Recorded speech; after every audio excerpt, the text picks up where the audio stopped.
tardes. Nos vamos sentando, por favor.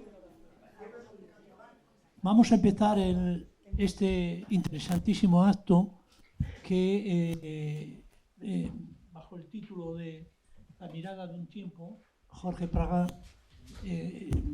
recupera a 4 grandes fotógrafos de nuestro territorio y recupera parte de ese patrimonio entre los años 40 y 70 de esos 4 fotógrafos que a continuación voy a decir los nombres.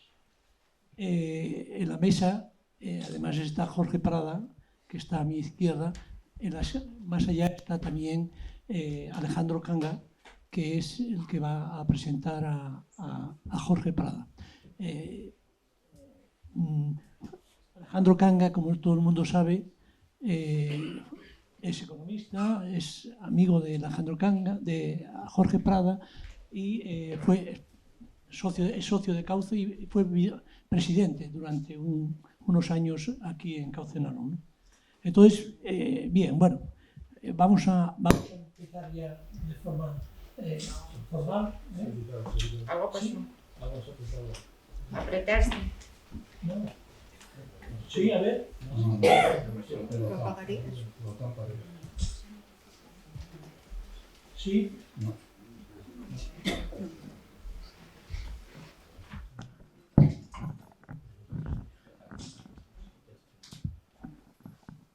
¿Sí? Vale. Bueno, buenas tardes a todos los presentes. Con la presentación del nuevo libro de Langrano y socio, participante activo de nuestra tertulia literaria, del creador Jorge Prada, La mirada de un tiempo, sobre 4 grandes fotógrafos de nuestro territorio, que cuenta con la colaboración del Ayuntamiento de Langreo y la Nueva España del Nalón. Sí, además, como podéis comprobar en la mesa, ya lo dije, me acompaña Alejandro Canga. Y a continuación él también va a dedicar unas palabras a Jorge Praga. Por mi parte, deciros que no hace 2 meses, también con satisfacción, yo presenté a Jorge Praga, que a su vez presentó al estupendo escritor presente en la sala, al asturiano Moisés Mori, y a su nueva obra, Doble autorretrato del mundo. Como sabéis muchos de los presentes, Jorge Praga es de Langreo, aquí tiene la casa en Omedines, en el Valle del Samuño, donde pasa mucho tiempo trabajando para que la naturaleza no le invada sus prados pegados a la casa, y que también se sienta asaltada por el paso del tiempo y la fuerza de la naturaleza. El creador Jorge Prada es catedrático de matemáticas de enseñanza media que ejerció su profesión en Valladolid, ¿no? Tiene varios libros ya escritos y este es el último, ¿no? En Cauce del Nalón tenemos algunos lemas que son ser permanentes en las actividades y en los temas, ¿no? Y siempre hablamos de uno de los lemas que Juan Cueto en su momento nos sugirió, que es el de siempre situar lo local y lo global juntos, ¿no? Es decir, pensar en lo global para actuar en lo local. Y esto, pensando la semana pasada en la Viana, en el Cidán, que tuvimos un acto destacadísimo, buenísimo, a través del comunicólogo José Fortes, que fue estupendo, que habló de la situación tanto global, la polarización de las mentiras y la situación de este país que estamos atravesando. Volvemos de nuevo a nuestro territorio y nuestro entorno, y con un autor langreano también, ¿no? Y en este sentido, así nuestro creador nos trae de nuevo en este libro a nuestro territorio, ¿no?, con la mirada de un tiempo, que es la recuperación de 4 fotógrafos muy importantes que han hecho historia mediante sus miradas y sus imágenes fotográficas que expresan de forma artística cómo muestran una época de nuestro territorio en esos años. Como señalan los grandes artistas y críticos de la fotografía a través de la historia, la mirada siempre ha sido la actitud fundamental para realizar de forma global las grandes fotografías singulares y artísticas. Con su nuevo libro, La mirada del tiempo, y con la foto de portada, que ya es extraordinaria, y el título de la misma, que es extraordinario, Jorge completa con estos 4 fotógrafos que se movieron cerca de él y de toda una generación que tenemos aproximadamente 70 años, estuvimos conocimos prácticamente a todos ellos. Yo al que no conocí fue a Valentín, pero a los demás incluso tuve relaciones algunos con algunos de los tres autores, ¿no? Cerca de la cuenca mineral del Nalón entre 1940 y 1970, que son Eladio Vejega del Condado, Corsino García de Barredos, Valentín Vega del Entrego y Mario Pascual de Langreo. Sus obras, abrazadas a su biografía, nos permiten, tras su lectura, reconstruir una época convulsa marcada por el temor y la esperanza. Finalizo señalando que nuestro amigo y escritor Jorge Praga, por sus conocimientos culturales y literarios, en su introducción en el presente libro, en El tiempo lee fotografías, señala a varios autores, distintos autores de cine, asturianos, de Langreo, Ricardo Labra, varios autores de todo el valle, y también autores que no son escritores internacionales y demás, para comprender por qué la necesidad de este arte tan importante como es la fotografía, como lo explica él en su libro, ¿no? Y habla de dos poetas extraordinarios que tienen mucha relación con Cauce de Nalón, ¿no? Como es Antonio Gamoneda y Ángel González, ¿no? Lo digo por la relación que tiene con nosotros y con, en el caso concreto de Ángel González, últimamente, hace un mes, que Ricardo, de nuevo, con motivo de los 100 años, presentó aquí de nuevo su ensayo sobre Ángel González. Bueno, pues efectivamente, y termina con una hermosa frase que dice: ese tiempo que en líneas que esperan las fotografías, leen las fotografías. Muy bien, amigo Prada, te damos muchísimas las gracias por este trabajo tan hermoso y sobre todo por el recorrido que haces en el Valle del Nalón, digamos, recuperando este patrimonio de estos autores, y a continuación tu amigo y amigo nuestro también y de Cauce de Nalón, Jorge Alejandro Canga, te dará unas líneas, te comentará unas líneas. Bueno, gracias.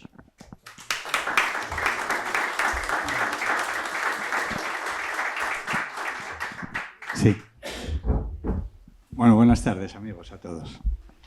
Es un verdadero placer hablaros de la persona que hoy protagoniza los Viernes Culturales de Cauce, Jorge, que es amigo, compañero y además un verdadero fenómeno. Langreano en el exterior, que no en el exilio, tiene un gusto exquisito para escribir y a su cosecha de producción propia incorpora citas literarias, de directores de cine, de películas, de fotógrafos. Son citas abundantes, muy atinadas, que no cansan ni interrumpen el relato. Me encantan sus reflexiones, la armonía de la obra en general.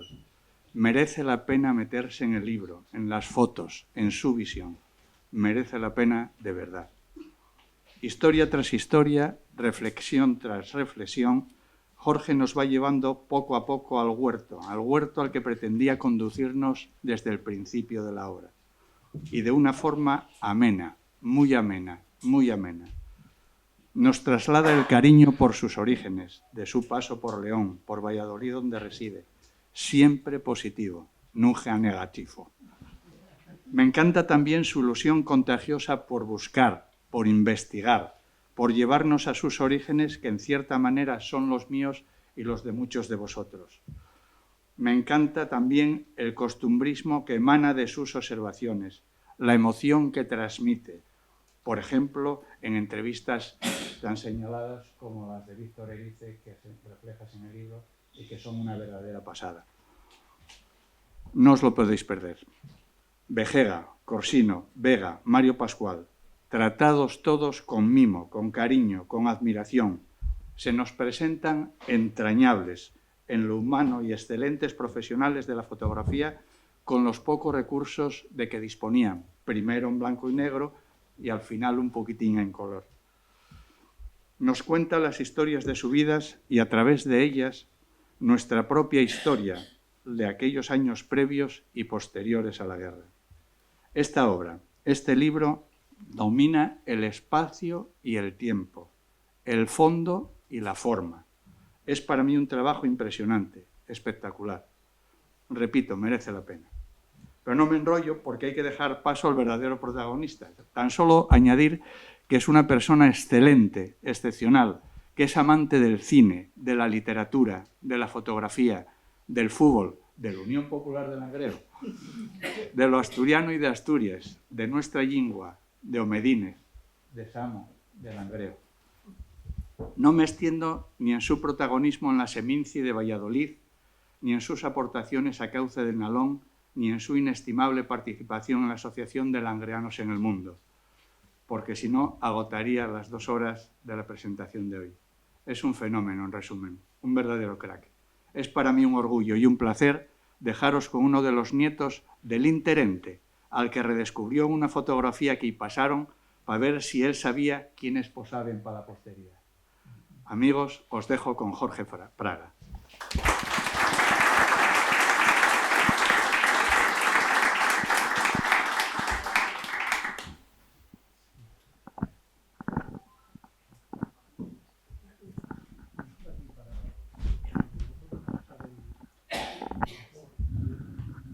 Si se me oye.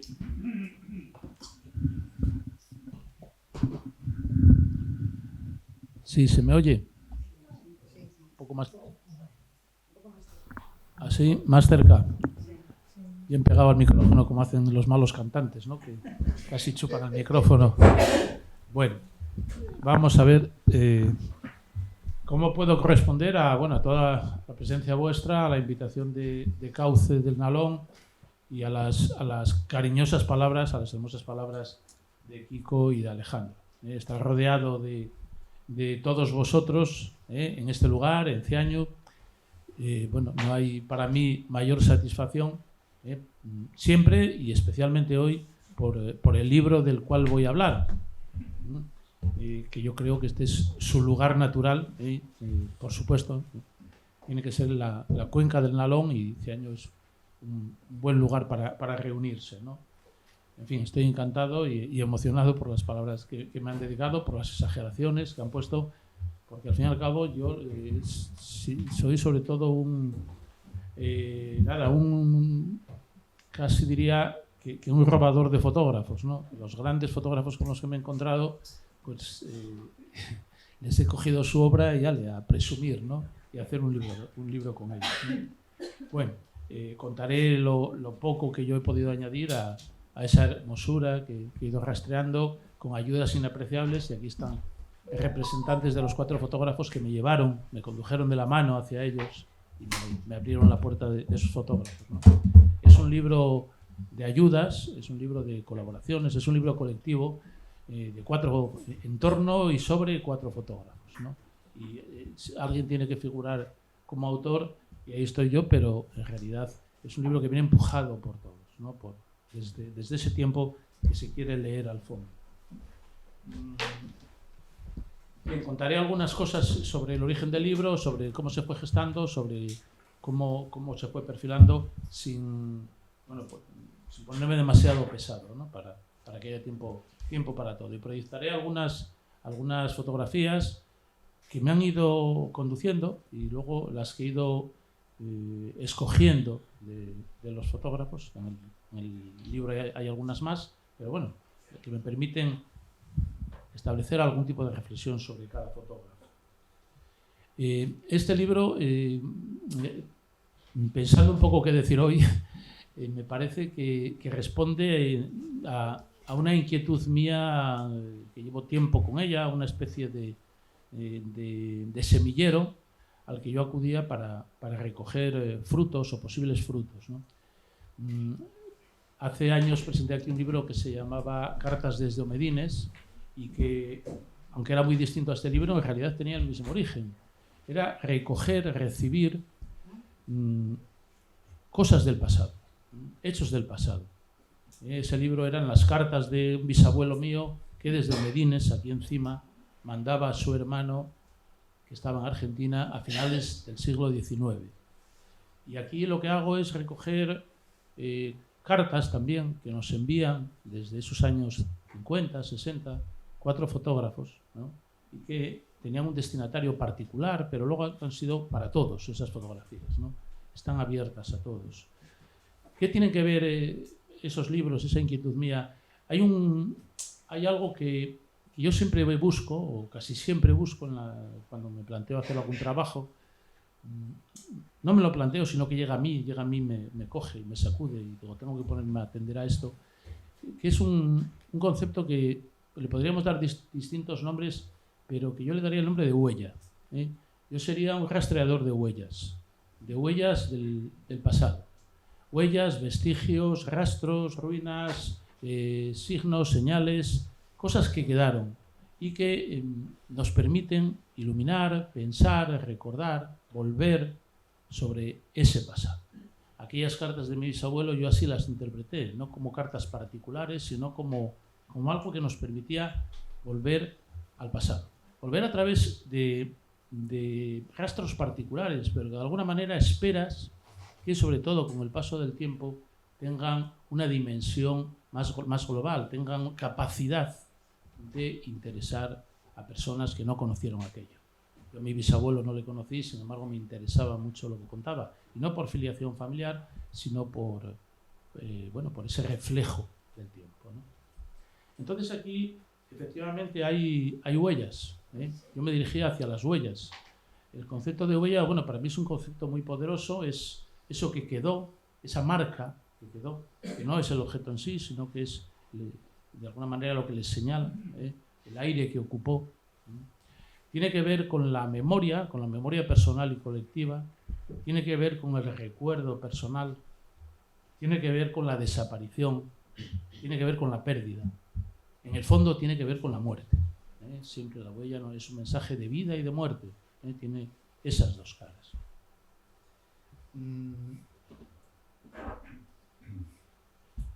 Si queréis apagamos la luz, como yo pensaba ver. A lo mejor queda un poco oscuro, pero es que es la mejor manera de ver. Sí. Entonces, ahí están unas huellas que van a ser absorbidas por el mar. El mar se las va a llevar, el mar las va a tapar. La huella es frágil, la huella es delicada. Las huellas se adelgazan, como decía aquel verso de Pablo Neruda, ¿no? Las huellas se adelgazan en la playa, se adelgazan en cualquier sitio. Pero yo quería caminar hacia una huella especial, una huella con fuerza, la huella de la fotografía. La huella que a mí más me llama, la que considero más relevante, más potente, más indestructible, es la huella de la fotografía. La fotografía está hecha de luz. La fotografía es eso que emiten nuestros cuerpos y que las sustancias fotosensibles en el negativo antiguo recogía y guardaba para siempre con total fidelidad. La huella de la fotografía además tiene un carácter existencial. Hoy en día, a pesar de todos los torbellinos digitales en los que estamos metidos, todavía una fotografía condena o prueba o ratifica, todavía se cree en la fotografía como prueba indiscutible, ¿no? Roland Barthes, uno de los teóricos que está detrás del libro, tiene un célebre libro, La cámara lúcida, en el cual construye, yo creo que la teoría más poderosa que se ha hecho sobre la fotografía a partir de una fotografía de su madre, una fotografía que lo muestra además. Roland Barthes decía en ese libro una frase definitiva. ¿Cuál es la esencia de la fotografía?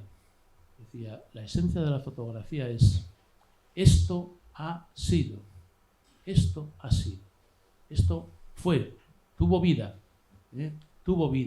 y visualmente es idéntico a como lo vemos. La prueba de la existencia, la prueba existencial. Por eso me parece tan poderosa la fotografía, porque es una muestra de lo que hubo. Muchas veces se dice, si hubiera habido una sola fotografía de Jesús de Nazaret, la historia de la religión hubiera cambiado. Lo que hay son miles de pinturas imaginativas, sin ninguna relación con el modelo original, si es que existió el modelo original. Bien, ¿en qué me apoyo para manejar las huellas a las que me dirijo? No solo en fotografías, antes busco cómplices. Busco cómplices en el arte, busco cómplices en la literatura. Por ejemplo, me apoyo lógicamente en autores que hayan hecho de la huella, del recuerdo, del trabajo sobre el pasado, que hayan hecho de ello su guía conductora, ¿no? Por ejemplo, por poner un ejemplo entre los muchísimos, que además es un ejemplo muy oportuno, estaría el caso de Annie Ernaux. Annie Ernaux ha construido prácticamente toda su obra sobre la reelaboración de experiencias concretas de su vida, ¿sí? Experiencias concretas. Una a una han ido formando pequeñas novelas. Os añado con orgullo el libro de Moisés Mori, que está aquí, que para mí fue ejemplar porque de repente era la huella sobre la huella, la memoria sobre la memoria. Un libro construido sobre la vida de Annie Ernaux, la vida que la propia Annie Ernaux previamente había comentado en sus novelas, ¿no? Bueno, esto podría ser un trabajo excelente y soberbio, ese dúo sobre hechos del pasado, ¿no? La poesía. Antes ha citado varios poetas, Kiko, que aparecen por el libro. Para mí hay un poeta esencial de los que aparecen en el libro, un poeta conocido a lo mejor más en Valladolid que aquí en Asturias, Arcadio Pardo, un poeta que falleció recientemente. Para mí uno de los grandes poetas de las últimas décadas. Arcadio Pardo no solo habla de sus huellas en la vida, sino que con una audacia extrema es capaz de transformarse en otras personas, dar voz poética a cosas que encuentra, que puede ser un fósil, puede ser una pintura prehistórica, o puede ser personajes que va descubriendo en distintos archivos, y los cuales él de alguna manera trasvasa su vida hacia ellos, se hace ellos, vive otra vida, ¿no? Para mí fue una gran lección permanente en la poesía de este hombre, y en el libro le dedico alguna atención, ¿no? Los fotógrafos. Caemos ya por fin en los fotógrafos. Dos fotógrafos que no están en el libro, sí citados, pero nada más. Piedad Isla. Piedad Isla para mí es una fotógrafo esencial. Es una fotógrafo de Cervera de Pisuerga. Es la Eladio Vejega de Cervera de Pisuerga. Sus fotos son espléndidas, soberbias, está poco a poco llegando a ella la atención que merece. Igual que Constantino Suárez, de Gijón. Constantino Suárez lentamente va teniendo la categoría que también merece por su obra tan extraordinaria y por su vida tan azarosa y tan difícil. Pero bueno, vayamos ya hacia fuentes fotográficas que ya entran directamente en el libro. ¿Qué fotografías me movilizaron a mí hacia el libro? Me movilizaron ya definitivamente, me dijeron, tienes que ponerte con ello, tienes que empezar a dar palos de ciego y a buscar y a ponerte a escribir. Citaré tres fotografías. Una es esta. Es una fotografía que yo veía con bastante asiduidad. Estaba en una oficina de una compañía de seguros a las que yo iba pues a resolver mis problemas de seguros del coche, de seguros del hogar, de mi hija que tiene también un coche y se ha dado un golpe. Cada vez que iba, detrás de la persona que me atendía estaba esta fotografía. Yo no atendía a las explicaciones de ese señor, yo me ponía a mirar esa fotografía. A mí me fascinaba completamente. Es una calle cercana a mi casa en Valladolid. Solo quedan 2 casas de ella. Es una fotografía de los años 50. Es decir, habla de la pérdida, el cambio. No conozco a ninguna de las personas que pasan por ahí. No conozco nada. Pero eso es uno de los misterios de la fotografía. Cómo puede imantarte, cómo puede atraerte, cómo puede sumergirte completamente en ella. Yo, mientras este buen oficinista me hablaba de causas y de siniestros y de no sé qué, yo miraba y miraba, ¿no? Miraba ese hombre que va en la bicicleta, ese otro que va en moto, ese ambiente de trabajo de los años 40, 50, la fotografía es aproximadamente del año 50, de los hombres que vienen y van del trabajo, que llevan la chaqueta en la mano, ese leve rumor de la calle, esa calle que ya no existe, ¿no? En la cual los peatones caminan por las aceras, porque las aceras están completamente destruidas, ¿no? De alguna manera esa foto me invitaba a sumarme a ella de manera misteriosa, ¿no? Insisto, sin conocer nada, sin prácticamente reconocer nada. Esta fotografía la he mirado muchas veces, luego ya la localicé en el archivo, supe quién la había hecho, Pero bueno, todavía cada vez que la veo me quedo absorto delante de ella, ¿no? Otra fuente fotográfica, esta fotografía. Esta fotografía, que es mucho mayor, eso es solo el centro de la fotografía. Es una fotografía que se hizo a principios de siglo en Portugal, en Guimarães, en una fábrica de tejidos. Un día en el que había una comida colectiva, parece ser.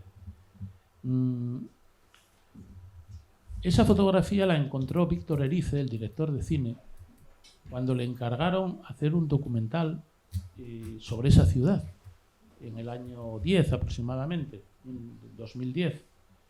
No sabía qué hacer, fue a Guimarães, anduvo por el pueblo y un día fue a una fábrica abandonada y encontró esa gran fotografía. Se quedó fascinado.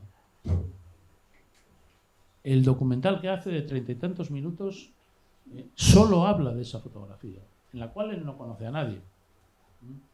Lo que hace es exprimir la fotografía, exprimirla, sacarle jugo, pararse en cada uno de los rostros, imaginar vidas, imaginar penurias. Por otra parte, están en las caras de los retratados.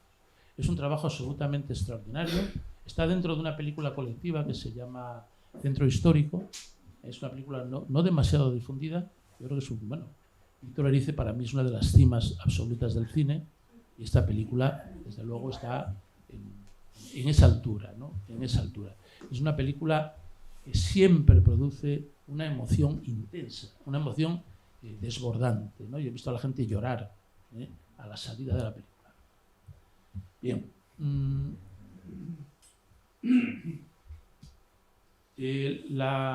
La tercera fotografía tiene que ver, por fin, directamente con el libro, ¿no? Es esta fotografía. Esta fotografía que yo encontré un día en el diario El País. El diario El País, de edición nacional, de repente saca una peluquería de Sama de Langreo en 1946. Fue lo primero que vi. Me dejó perplejo. ¿Qué hace Sama de Langreo en 1946 en El País?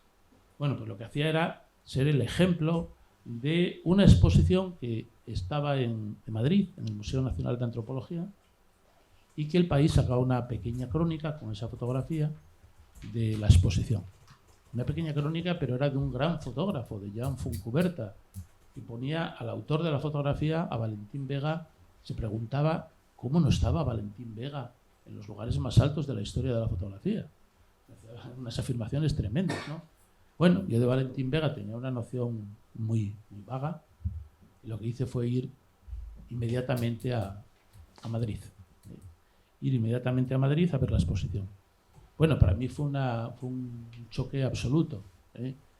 Me encontré, en síntesis, con mi infancia, ¿no? Me encontré con las calles de mi infancia, con los montes de la cuenca minera, con esta atmósfera tan especial, con esa... Ahí la está. Con esa luz, con la gente de aquellos tiempos, con la forma de vestir, sin conocer absolutamente a nadie, y sin saber muy bien tampoco dónde estaban exactamente los lugares. Da lo mismo, que yo estaba impregnado de algo especial, que me podía llegar a mí, sí, pero también a mucha otra gente, ¿no? Es siempre la sospecha que tengo, ¿no? El gran fotógrafo, el gran artista, llega a todo el mundo independientemente del reconocimiento, ¿no? Es decir, sí puede tener un carácter de testigo la fotografía. Mira, aquí está fulano, aquí está mengano, pero también puede haber algo misterioso, un lazo misterioso que nos acerque a la fotografía sin saber muy bien por qué, independientemente de que conozcamos o no conozcamos el lugar. Eso me sucedió, esa mezcla de sensaciones me invadieron a mí ante esa exposición, ¿no? Y entonces es cuando dije, bueno, esto hay que aclararlo, tengo que acercarme a este fotógrafo y a otros fotógrafos, si puede ser, pero todo eso lentamente, ¿no? Hasta que me enteré de quién era Valentín Vega, dónde podía ver sus fotos, y después fueron surgiendo otros fotógrafos, ¿no? Y fue surgiendo un poco la idea del libro, pero sin ningún plan previo, ¿no? Sin ningún plan previo. Es inútil, además, hacerse planes, porque de alguna manera lo que vas encontrando te cambia la manera de hacer, ¿no? Entonces, bueno, pues mi decisión empezó a ir por ahí. Tengo que buscar fotógrafos, voy a buscarlos en los lugares de mi infancia, es decir, en la cuenca del Nalón. Podría ser solo Langreo, pero bueno, por alargarlo un poco más, la cuenca del Nalón. Voy a escoger el tiempo de mi infancia y eso tenía una doble ventaja. Por un lado, yo ahí me encontraba llamado y me encontraba ubicado, pero había otra ventaja indudable y objetiva. En los años 40 y 50 nadie tenía una cámara de fotos, pero en todos los pueblos había un fotógrafo, o más de uno. En los pueblos grandes, más de uno.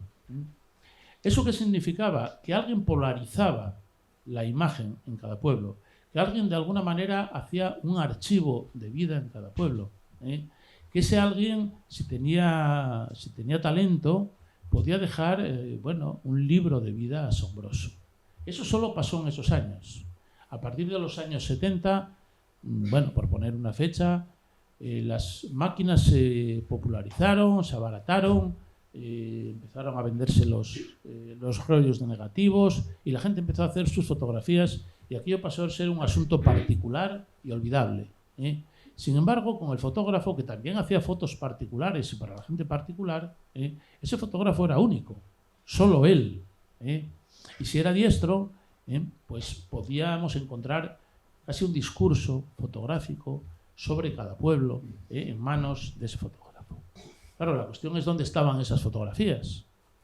Si estaban en manos de particulares, de poco nos servía. Si había otro lugar, pues por ahí se podía entrar. Entonces, por ahí me metí.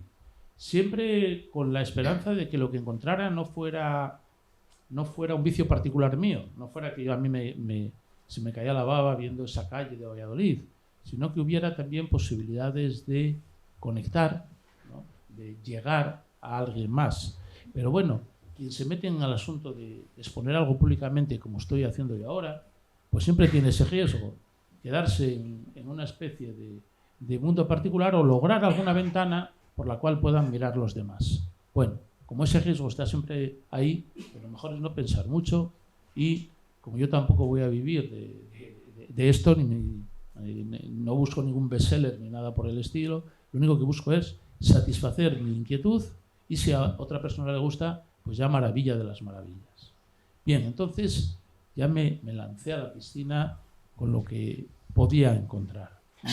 Decidí entonces ir a la cuenca minera del Nalón, esa cuenca que empezaría en Pola de la Viana y acabaría más o menos en La Felguera, bueno, con ramificaciones, pero bueno, coger esos pueblos. ¿Por qué? Pues porque tienen esta estructura tan particular. Yo, a veces cuando viene alguien a verme y no conoce la zona, es difícil de explicar. Hay estos pueblos alineados, todos uno detrás de otro, ¿no? Que luego se han ido extendiendo por las laderas. Pero bueno, para alguien que venga, por ejemplo, de Castilla, pues es una estructura incomprensible completamente, ¿no?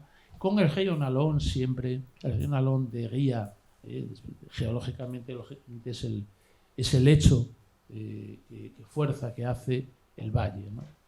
El Valle del Nalón. Entonces decidí acogerme al Valle del Nalón y a los pueblos del Valle del Nalón. Busqué también fuentes, no puedo dejar de citar a Eugenio Torrecilla, que tiene para mí el libro más grande que se ha hecho sobre el Valle del Nalón, que es La Balada del Nalón. Y en fin, me fui apoyando allí donde pude. Pero dije, voy a buscar fotógrafos en el Valle del Nalón. Y aparecieron fotógrafos de distinta índole, algunos con una obra imposible casi de alcanzar, otros no. Y al final, bueno, pues se trataba de trabajar sobre ellos, de encontrar también, cómplices, de encontrar gente que me llevara hacia ellos. Y aquí en la sala, pues debo manifestar, sin entrar ya en nombres, mi gratitud a todos los que me cogieron de la mano y me dijeron, ven a ver a Eladio Vejega, ven a ver a Valentín Vega, ven a ver a Corsino, ven a ver a Mario Pascual. Sin ellos no podría haber hecho nada. Bien, entonces el libro tiene distintas partes, pero en la parte final, la segunda parte, está organizado en torno a 4 fotógrafos. A 4 fotógrafos que voy recorriendo bajando por el río Nalón. Empiezo en el Condado y acabo en Sama. Me dejo llevar entonces por el río y voy visitando esos fotógrafos. Encontré en cada fotógrafo cosas comunes. Todos estaban en la calle, todos sacaron sus grandes fotos en la calle, todos hacían ese archivo público de lo que había en la cuenca del Nalón. Todos hacían eso, ¿no? Pero luego encontré que cada uno de ellos tenía una biografía muy particular, como nos pasa a todos, una biografía de esos años, es decir, una biografía dura, una biografía de salir adelante, y lo que más me sedujo, una biografía que determinaba su hacer fotográfico. En función de cómo habían vivido, hacían sus fotografías. Su autoría se desprendía de su vida. Su profesión, sus circunstancias personales determinaban la fotografía. Parece que la fotografía es, algunas personas que no les gusta la fotografía me dicen, si es apretar solo, si es mirar por el objetivo y apretar. No, la fotografía es una cosa muy compleja y solo hay que ver a estos fotógrafos lo distintos que son, la personalidad que tienen y cómo esa personalidad va unida a su biografía, a su vida. Por eso, de cada uno de ellos recojo su biografía porque me parece decisiva y la voy uniendo a su quehacer, ¿no? Paso entonces a contaros alguna cosa de cada fotógrafo, ¿no? Empezaré por Eladio Vejega, porque Eladio Vejega es del Condado y el Condado es el primer pueblo del Nalón. Todavía no es cuenca minera, pero bueno, está a un paso. Los habitantes del Condado han tenido una relación con la minería absoluta. Y Eladio Vejega no la tuvo muy posiblemente por el accidente que tuvo de pequeño que le determinó una incapacidad, una cojera. Y seguramente eso determinó, primero, que tuviera que fabricarse sus zapatos, segundo, que aprendiera a hacer zapatos y se hiciera zapatero, y tercero, que no se moviera mucho de su pueblo, prácticamente nada, estuviera siempre entre 4 calles, en los alrededores del lugar donde trabajaba. Todo eso es decisivo para entender la fotografía de Eladio Vejega. Eladio Vejega era una persona muy singular, yo no le conocí, pero bueno, con todo lo que me han contado ya me puedo hacer una idea. Era una persona con una sensibilidad exquisita, con una vida muy rica, con una vida limitada al Condado. Podía salir en algún momento a Pola de la Viana, un poco más allá, llegar a lo mejor hasta Langreo, pero una vida siempre centrada en el Condado. Bien sabemos que hay gente que anda a todo el mundo y te trae fotos exóticas de todo el mundo, y hay gente que no se mueve de su sitio y también hace las cosas más maravillosas, ¿no? Yo en el libro le comparo, se me ocurrió una comparación con un pintor que yo adoro, que es Morandi. Morandi nunca se movió de Florencia, perdón, de Bolonia. Nunca salió de allí. Bueno, se movía en tren, pero estaba siempre allí. ¿Y qué es lo que pintaba? Lo que le rodeaba, los pequeños botes que tenía en el estudio. Con eso construyó una obra excelsa. ¿Cuáles son esos botes cercanos en el caso de la de Vejega? La gente que estaba en torno a él. La gente que estaba en torno a él. Ahí le tenemos en el banco que había al lado de su zapatería. El banco ese, por lo que me han contado, pues era un banco público, nunca mejor dicho lo de público, donde la gente acudía y se sentaba y hablaba. Todavía ese banco está allí, todavía me lo enseñaron mis guías del Condado, y todavía supongo que la gente se sigue sentando. Pero hay una diferencia: nadie les fotografía. Eladio Vejega se llevaba bien con todo el mundo le conocía, todo el mundo sabía de su afición fotográfica, y entonces sacaba continuamente fotos de la gente que se sentaba en el banco. Ese banco era su estudio, era un banco que está en la calle. Hay muchísimas fotografías de todo tipo de la gente. A ver si me pasa una. Sí, me ha pasado esta. A ver. Sí. Bueno, Eladio Vejega entonces era un fotógrafo de su contorno, de lo que tenía alrededor. Eso le permitía una cosa muy importante, que era la compenetración y la confianza con cualquier persona con la que se cruzaba. Le conocían, y el hacer una foto no suponía ninguna violencia, tampoco suponía ninguna pose. No hacía falta ir arreglado ni componer una postura determinada, como podemos ver ahí. Esa gente está en Madreñes leyendo La Nueva España. Encantado. Seguro que no se molestaban en absoluto porque todo el mundo contaba con que Eladio Begega estaba ahí asombrosamente tirando foto tras foto. También iba por las cercanías del condado, y aquí tenemos una muestra soberbia de lo que es la fotografía de Begega. Ese momento cotidiano de arar un prado, lo convierte en una obra maestra, lo convierte en esa cadena de grises, en esa neblina tan de aquí, del Nalón, ¿no? Que ha quedado todavía vagando, ¿no? entre las colinas del fondo.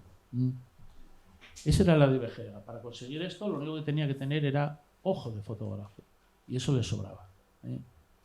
Pero además tenía esa relación con las personas que venía también por la posición que él ocupaba en el pueblo.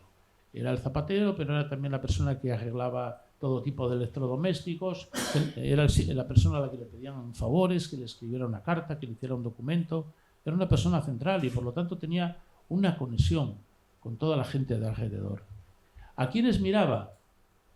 Miraba a la gente que estaba en la calle, como es esta fotografía, como estas capas tan extraordinarias, ¿no? Las mujeres que están de espaldas, la chica que mira detrás, los chicos que están al fondo, los hórreos. Es una fotografía que tiene algo de coreografía, ¿no? Y sobre todo, Eladio miraba a estos tipos, miraba a estas personas que son ancianos, que son mendigos, que son desheredados, que son gente transparente. Cuando caminamos, sobre todo en las ciudades, nunca les prestamos atención, incluso les esquivamos, ¿no? Eladio les conocía, y Eladio era capaz de fotografiarles, de establecer esos rostros que tienen una hondura, tienen una humanidad extraordinaria, ¿no? Tenemos otra pareja, casi siempre ancianos, casi siempre, bueno, la gente que estaba en la calle, que conocía a Eladio y que se dejaba fotografiar y que tenía ese tiempo en la cara, ¿no? Tenía esos surcos, ese rostro historiado, ¿no? Que posiblemente ahora que nos defendemos mejor del frío y del paso del tiempo, no tenemos tantas historias en la cara. Eladio sí sabía buscarles y encontrarles.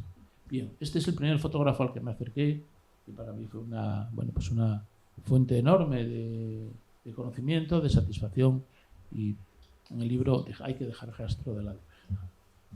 Bueno, bajando por el Nalón, llegué a Pola de la Viana, donde había varios fotógrafos, pero bueno, al lado estaba Barredos, y al final me quedé en Barredos, donde encontré un fotógrafo que tenía un archivo La Familia y que me pude enterar bien de todas sus circunstancias, ¿no? Se trata de Corsino. Corsino, que así le llamaban todos. Ahí le tenemos en su lugar, en la calle. Ahí está son fotografías que le ha hecho alguien. Todas las que pongo de los fotógrafos, alguien se las ha hecho, ¿no? El fotógrafo Cazado, el cazador Cazado. Ahí le tenemos en un día de primera comunión y también le tenemos en un día de feria entre los carruseles, ¿no? Siempre con la cámara al cuello, como me contaban sus familiares, que estaba siempre con la cámara al cuello. Bueno, Corsino, ¿cuáles son las circunstancias de Corsino para que su obra fotográfica, por supuesto, en todos ellos hay una parte fotográfica, digamos, industrial, ¿no? De algo tenían que vivir y, por supuesto, todos hacían fotos de bebés, fotos de carné, fotos de no sé qué, pero yo siempre busco la foto que en cierta manera les dé personalidad, ¿no?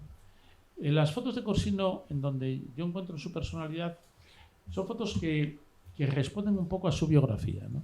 Corsino era una persona, como los demás, que se hizo a sí mismo, que no estudió fotografía porque entonces no existía eso, que todo se aprendía por algún maestro que te enseñaba lo mínimo para empezar, Y después el ejercicio, el ojo, la intuición, hacía todo lo demás, ¿no? Entonces Corsino, además de eso, era minero. Él trabajaba de minero. Y cuando acababa con la mina, por las tardes o en los fines de semana o cuando fuese, hacía fotos. Hacía fotos siempre, en el caso de Corsino, con el objetivo de venderlas. La cuestión es a qué estaba atento. Si eran fotos que le pedían, una persona que, como cuenta en el libro, que estrena un pantalón y quiere hacerse una foto, pues es una persona estrenando un pantalón, ¿no? Pero ¿qué otras fotos salían? ¿Qué otras fotos hacía Corsino? Que la familia ha ido recolectando, porque bueno, mantener siempre el archivo de esta gente es muy complicado. Las fotos que hacía Corsino eran fotos de este tipo, ¿no? La foto de la calle, una foto más alegre, ¿no? más jugosa que esta, ¿no? Cuando la calle era así, cuando los hombres están trabajando, a lo mejor arreglando una moto, montan una broma para el fotógrafo y sacan al barbero para que afeita uno ahí, y están todos ahí riéndose, ¿no? Es un tipo de vida, una atmósfera de antes, inevitablemente, perdida. Es una huella del pasado que hoy en día es irreproducible completamente. ¿Qué hombres se van a poner hoy en día ahí en un hacer eso para un fotógrafo, además? ¿Qué va a hacer luego el fotógrafo? Pensaríamos hoy, ¿no? Ahora sabemos lo que hizo el fotógrafo, dejarnos esta obra tan hermosa, ¿no? Corsino estaba siempre atento a la calle. Su lugar era la calle o las romerías, los lugares colectivos.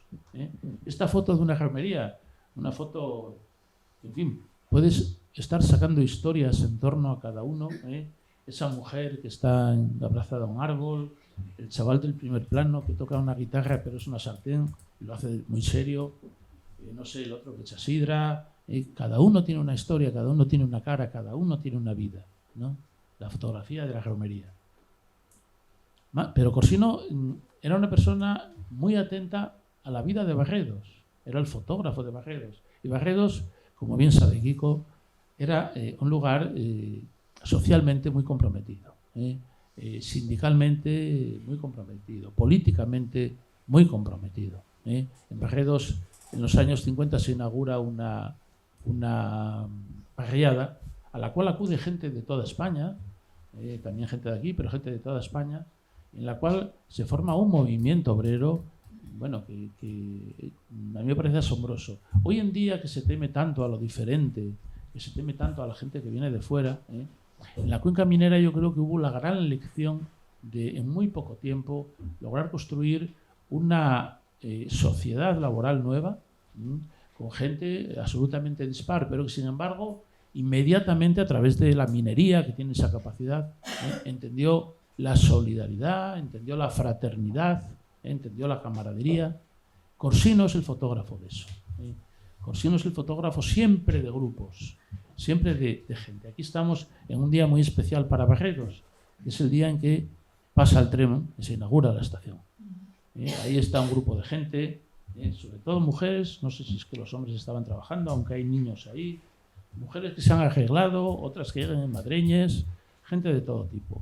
Esa gran fotografía, esa diagonal, esas vías, esas casas por detrás, ese sentido de la profundidad de la fotografía. Y Corsino se pone donde sea, en medio de la vía, para sacar esa fotografía de ese día especial, un día señalado, un día que tiene fecha. Otro momento, otra gran fotografía. Un momento muy especial, el día que muere un minero, o el día siguiente, mejor, de la muerte de un minero. Cuando muere un minero se paralizan todas las explotaciones y hay un entierro. Me decía alguien, el entierro de un minero era una manifestación política, las manifestaciones están prohibidas, entonces ahí está el lugar de la manifestación, en el entierro, en silencio. Es una fotografía para la cual Corsino ha buscado el lugar adecuado, la perspectiva adecuada. Es una fotografía en la que me estremece siempre la ausencia de gente mirando, no hay nadie mirando, todo el mundo está ahí, y digamos que la gente mirando está sustituida por esos poéticos trapos blancos que están tendidos en los laterales, ¿no? Es una composición que le salió redonda de ese momento, ¿no? De ese momento doloroso. El fotógrafo estaba ahí. Y esta otra fotografía, de Barredos cortado por grupos, cortan el tráfico, una fotografía caótica, al mismo tiempo con un sentido muy claro. No es un caos sin más, es un caos político. Es la búsqueda de la alteración del orden con un fin político, ¿no? Es una fotografía muy de Barredos, muy de un fotógrafo que estaba siempre atento, era el notario realmente de lo que estaba pasando en Barredos. Sin él, todas estas cosas quedarían solo en la memoria que se perdería. Daros cuenta que la fotografía es una memoria, pero es una memoria exterior, fuerte, objetiva, aunque luego la lectura sea personal. Bien, ya siguiendo por el Regionalón, llego al entrego y me encuentro con Valentín Vega, el fotógrafo que primero me llamó para hacer esto, ¿no? Valentín Vega le vemos aquí en dos fotografías, una él solo, otra con sus hermanos, que también eran fotógrafos. Valentín Vega, al que yo no conocí tampoco, pero bueno, todo el mundo me cuenta que tenía algo de hipnotizador, algo de mago, ¿no?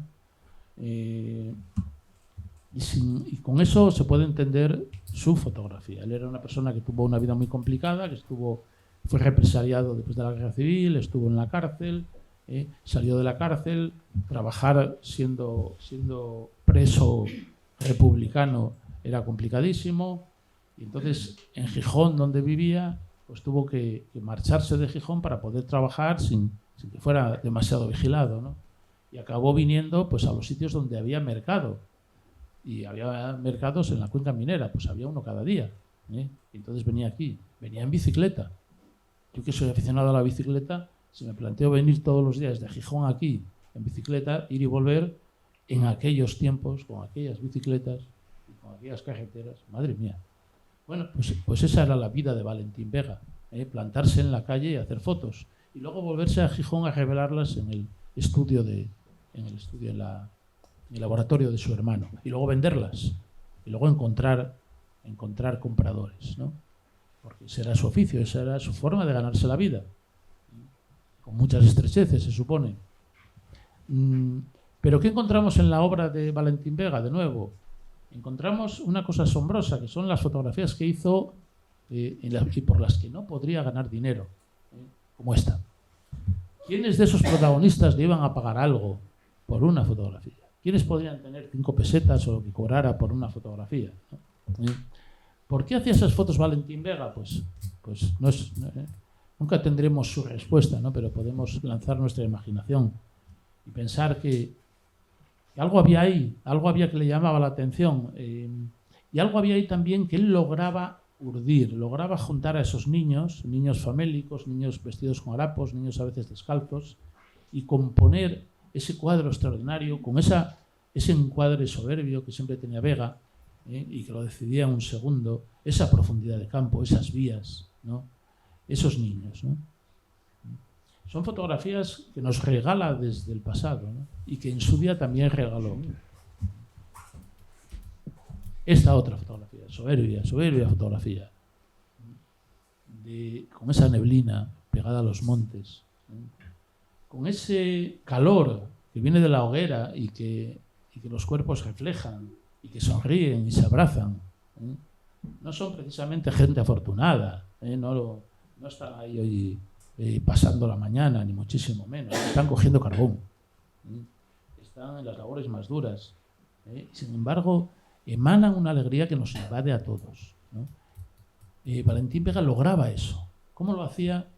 No lo sabemos, ya no lo podremos saber, pero lograba, de alguna manera, lograba agrupar, colocar e infundir una energía que traspasaba el objetivo. También era capaz de desarmar a la Guardia Civil, ponerles ahí en esos años 40, cuando la Guardia Civil andaba por ahí, por esos montes, buscando fugaos y bajando con cadáveres. Ahí les tenemos, a la Guardia Civil, con los fusiles como callados, contentísimos, en la romería del Carballo. También a ellos les embrujaba, también a ellos les ponía en la posición de delantero centro del equipo de fútbol y les hacía esa foto espléndida, ¿no? esa gente que camina en las fotografías de Valentín Vega, esos dos mineros que vienen de trabajar, ¿no? Que vienen con todas las señales de la minería puestas, ¿no? Pero siempre parece que caminan con dignidad, que caminan con elegancia, que caminan con energía, que caminan con alegría, ¿no? Él sabía, al otro lado del objetivo, vender e impregnar. La coreografía absoluta, ¿verdad? Estas mujeres. Es un cuadro de baile que ya quisieran para sí algún país en Eurovisión, ¿verdad?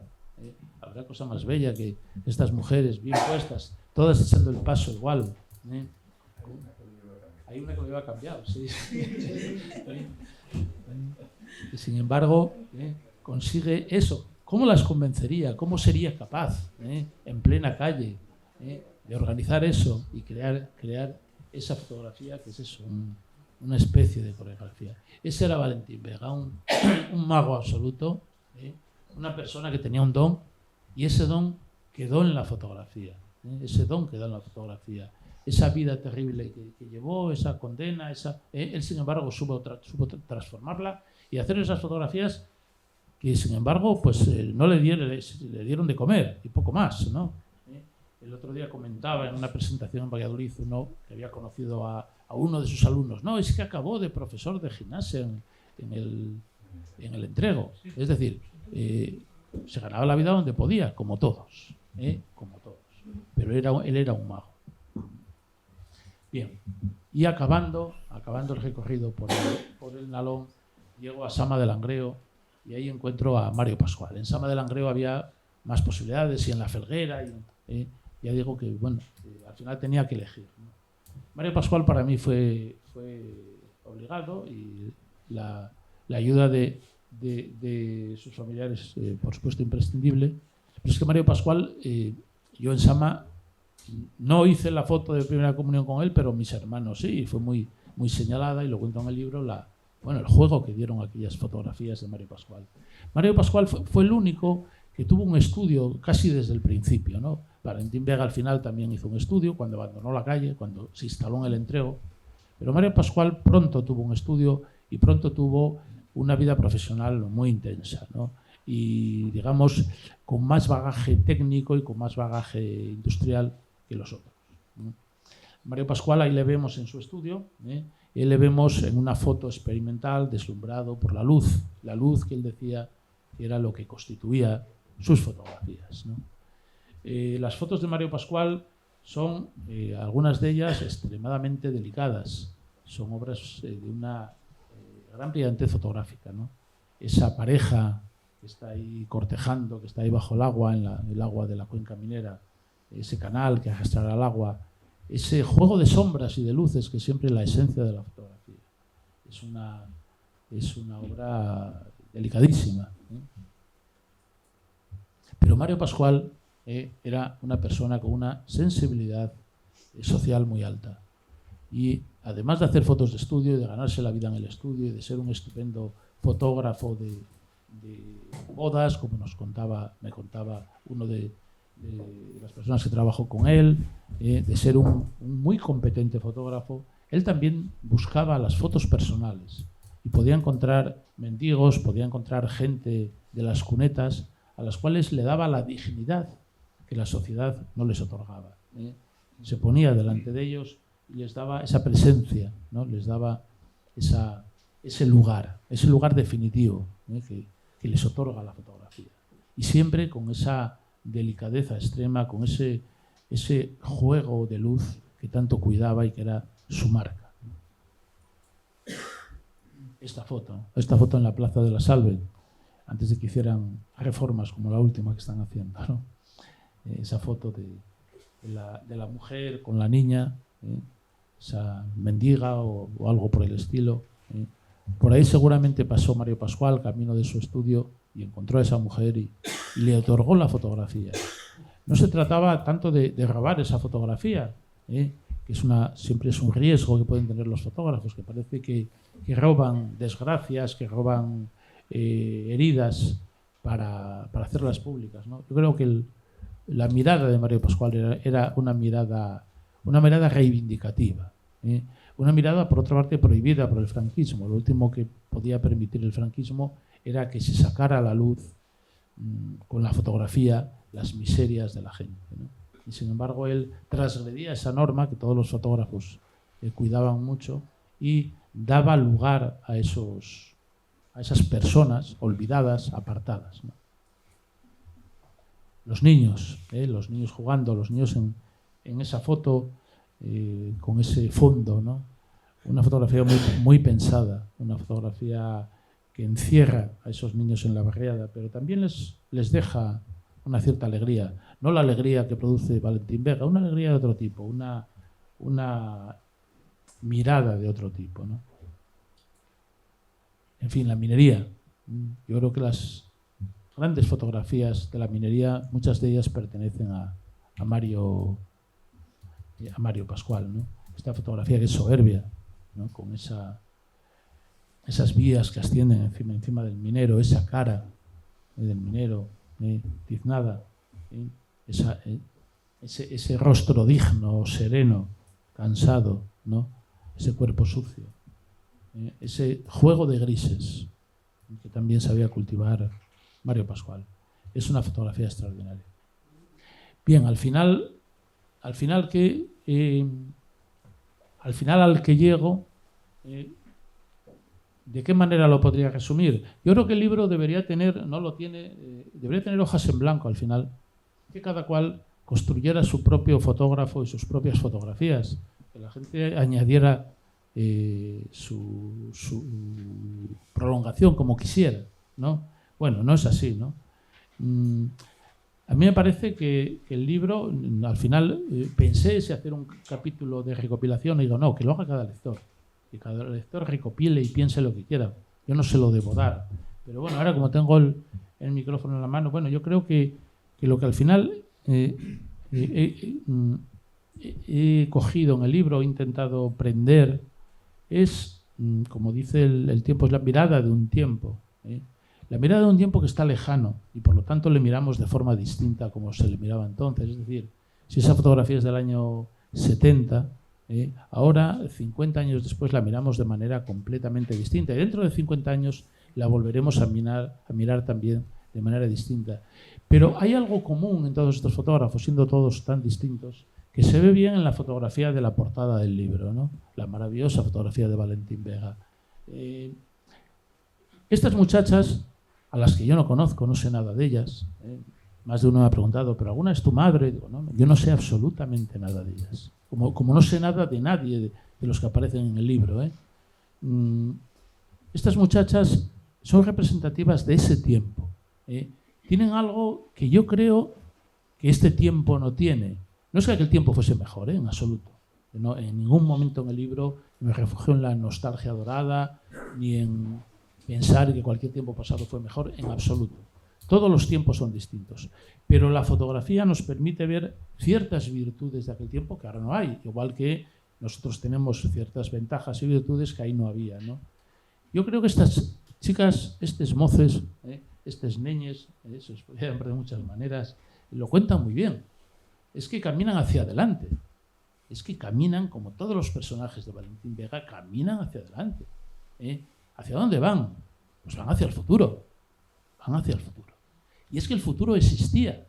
Es que en esos años el futuro existía. El futuro estaba en la cabeza, estaba en el horizonte, estaba en las ilusiones de la gente. Y estos fotógrafos nos muestran ese momento de confianza en el futuro. Estamos hablando de una Asturias maltratada, de una Asturias llena de miseria, de una Asturias con unos problemas políticos, con unas heridas de guerra tremendas. Y sin embargo, en ese momento, o así nos lo cuentan los fotógrafos, o así yo lo recibí de mis padres, en ese momento había esperanza, en ese momento había empuje, y en ese momento la gente caminaba hacia adelante, y la gente sonreía, y la gente empujaba. Yo creo que ese es uno de los espíritus de esa época, es una de las miradas que nos trae la fotografía de esa época, y en fin, si hubiera esas páginas en blanco, pues yo pondría eso. Luego cada uno de ustedes pueden poner lo que quieran. Nada más. Gracias.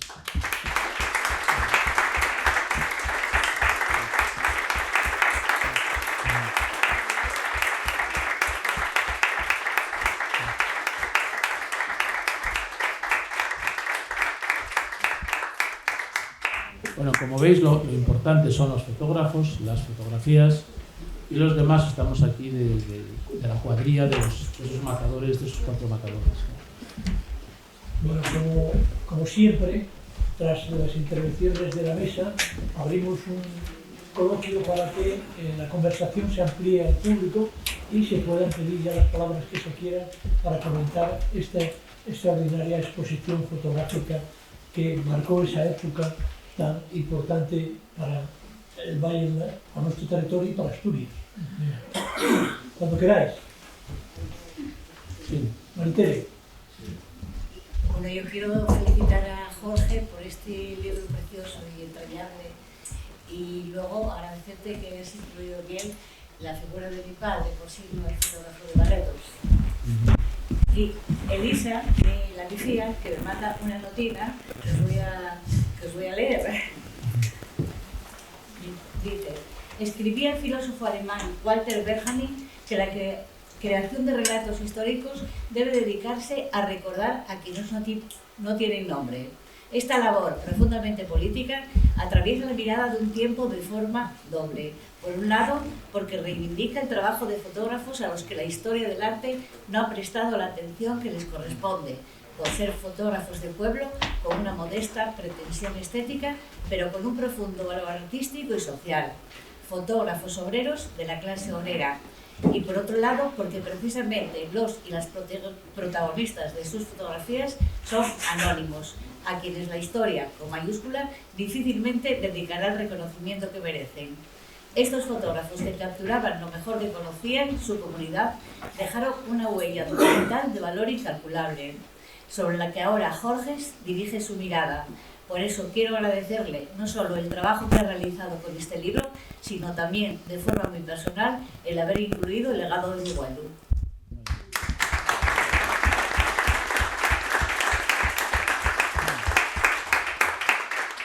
Bueno, ya tenemos la primera hoja añadida al libro. Sí. Qué guapo. Qué guapo. Bueno. ¿Hay alguien más? Sí. Julio. Bueno, me gustaría hacer una alabanza, pero no directamente a ti, Jorge, a ti indirectamente. A Cauce.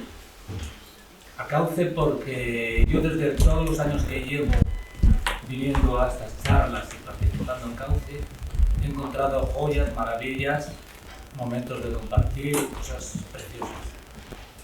La semana pasada fue en La Viana y hoy es aquí. Ha sido especial, muy especial tu exposición, supongo el libro y todo lo que trata y todo lo que... La manera de hablar con tanta propiedad y con tanta emoción. No sé. Eso, a ti directamente, pero sobre todo por ya un montón de años y un montón de charlas y de momentos con Cauce, pues una alabanza muy grande. Muy bien, muchas gracias. Eso también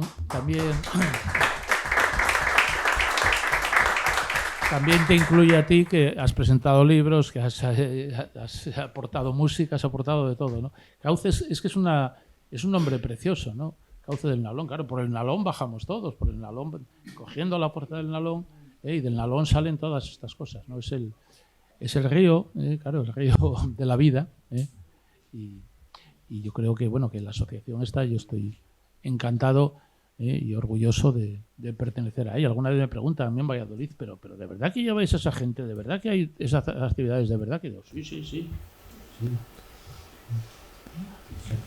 Encantado, sí.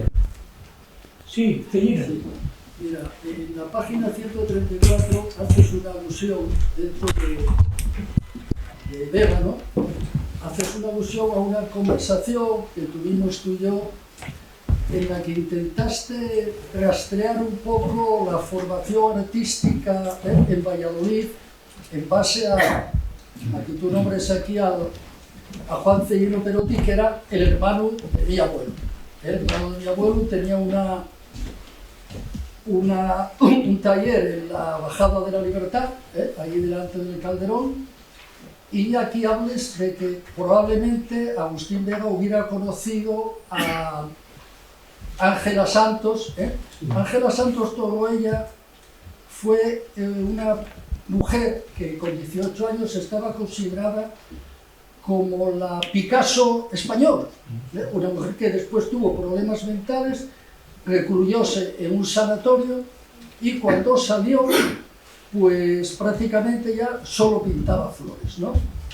Pero en esta época ella recibía clases, esto lo pone aquí, ¿no?, particulares de Juan Cellino, que era el hermano de Dios. Entonces, yo quería decir a toda la gente que estamos aquí, que seguro que nos interesa mucho la pintura, que por favor, cuando podáis, no dejéis de contemplar, entráis en internet, un cuadro de 1929, que tú también aludes aquí, que se titula El Mundo. Yo creo que la gente que gusta la pintura tiene que ver este cuadro. Este cuadro es, digamos, como una especie del Jardín de las Delicias, y esta pintora aprendió a pintar, valga la redundancia, con grandes cartones, el cuadro del Mundo, y enorme, y en el taller del hermano de Vidal. Pero lo importante, por una parte, nuestra conversación no te llevó a rastrear, digamos, en la formación artística de él, porque, bueno, ahí no encontraste ningún nexo, pero yo aprovecho la ocasión para decir que no os perdáis el cuadro de esta mujer que estaba destinada a ser la Picasso española. Y El Mundo, sinceramente, creo que es de los cuadros que a mí me impresionaron más de todos los que vi hasta ahora. Muy bien, muchas gracias. Sí, claro, esa mujer, la hipótesis que yo manejaba era que era compañera de Valentín Vega, porque Valentín Vega vivió en Valladolid unos años, en los años de formación, los años cuando tenía 16, 18 años, vivió en Valladolid. Y allí tomó clases de pintura y parece ser que se matriculó en Derecho. Yo rastreé todos los libros de la Facultad de Derecho de los años, pero no apareció. Pero bueno, la ilusión no me la quitó nadie, ¿no?, de imaginar quién fue su profesor de pintura, posiblemente el familiar de Javier, y luego si pisó los pasillos que todavía están allí de la Facultad de Derecho y miré quiénes eran sus compañeros de promoción, y había nombres muy ilustres. Ahí cito uno decisivo, ¿no?, para mí en la historia de la poesía, que es Francisco Pino. Francisco Pino era poeta en el momento en que Valentín Vega estaba en esos pasillos, ¿no? Todo eso llegó a Valentín Vega. Bueno, pues a lo mejor algún día lo sabemos. Una observación que quería hacer. Comentaste que si se hubiese hecho una foto de Jesucristo, igual cambiaba un poco la historia o la visión de la historia. Realmente, y aquí están Rubén y Mario Pascual y tal, ya se hicieron negativos. Lo que pasa es que se hicieron muchos negativos, que fue el Santo Sudario de Turín. Hay 17.500 santos sudarios y son todos caras distintas, o sea que seguramente no sería el mismo Jesucristo. Pero bueno, que sí se hicieron negativos ya con ese tema. ¿Sabéis que a una pintora mexicana le han dado la princesa de Asturias hoy? Perdón, una pintora, una fotógrafa maravillosa. Es que parece que estamos también haciéndole un homenaje a esa señora. Una maravilla de fotógrafa. La premio del arte. Sí, hoy justamente una fotógrafa mexicana maravillosa. Digo porque es que es curioso, porque coincide con la... Falleció Sebastián. Sí, espera. Fotógrafos así antiguos que estaba Cavite, y que Cavite tenía unos archivos fantásticos. Lo que pasa es que quemó, donde tenía el estudio quemó. Pero bueno, Cavite yo lo conocía cuando tenía yo 12 o 13 años. Y hizo otras fotografías. Arienzo, de Vilmea y Sotroni, también que fotos que desaparecieron. Porque yo tengo unas 200 fotos de Foto Vega. Unas las busqué por entrego porque sabía que cuando cayó la casa, la tiraron, las fotos las tiraron por la calle. Yo hablé con un hijo de Foto Vega que trabajaba en un banco y me dice con algunas de gente de entrega que las tiraron, que los cogieron, que las guardaron. Una las tengo yo. Y muy poca gente las tiene, de Foto Vega. Este año es lo mismo. Esos son también dos fotógrafos como eso. Tu padre. Mario. Mario me hizo unas fotos con 12 años. 13, Mario. Sí, sí, no, sí, claro, fotógrafos sí. Había también en La Felguera, que teníamos por ahí. Pero, sí. En primer lugar, dar las gracias a Jorge por contar estos grandes fotógrafos. Me da cuenta que yo conocí personalmente a Jorge. Bueno, trabajé como fotógrafo con Mario Pascual muchos años y evidentemente con otros trabajos de Vega. Yo iba mucho a entrego y hablaba muchísimo con él y era una persona totalmente extraordinaria. Entonces, claro, hay muchos más fotógrafos. Claro, ahora pues parece más líos, lo importante es ahora recopilar cuatro. Después ya, inclusive ahí, en la cuenca hubo muchísimos más y yo tenía relación con los cuatro porque teníamos materiales para ellos. Ellos iban al estudio de fotografía de Mario y ahí los conocí, a Vega con una entrega, a Corsino que bajaba muchas veces por ahí, que charlábamos, y bueno, y a radio no digo nada porque el radio prácticamente lo hizo Mario, era una escuela, digamos, de Mario Pascual. Y nada, dar las gracias y que se siga recopilando, es interesante. Gracias por la ayuda que me prestaste para ayudar. Yo quiero hablar de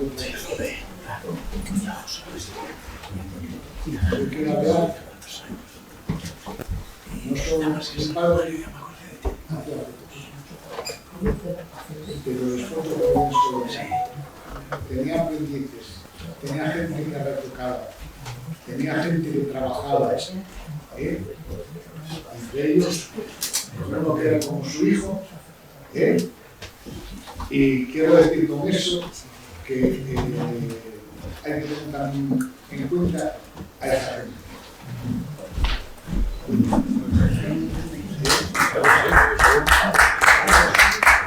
¿Sabéis lo que significaba en aquella época el árbol de la mierda y hacías una foto de carnet y había que retocar un negativo porque estaba deteriorado? Eso era terrible. Yo recuerdo a los retocadores. Entonces, quiero decir, la fotografía, no solo los fotógrafos, sino toda la familia que rodeaba a los fotógrafos. En realidad, tienen una.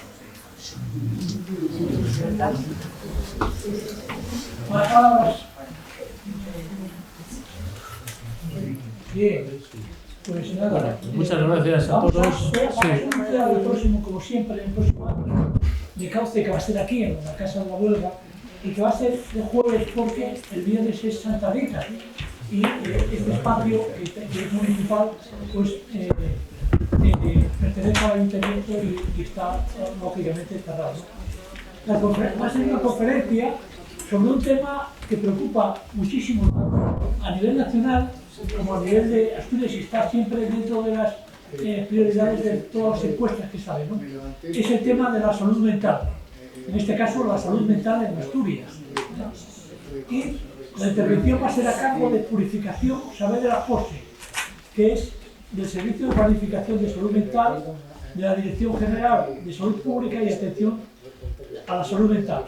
Van a intervenir también, además de ella, Lidia Clara Rodríguez, que es la gerente del área Estaba, y presenta Tacito Suárez, que es gerente, ¿no?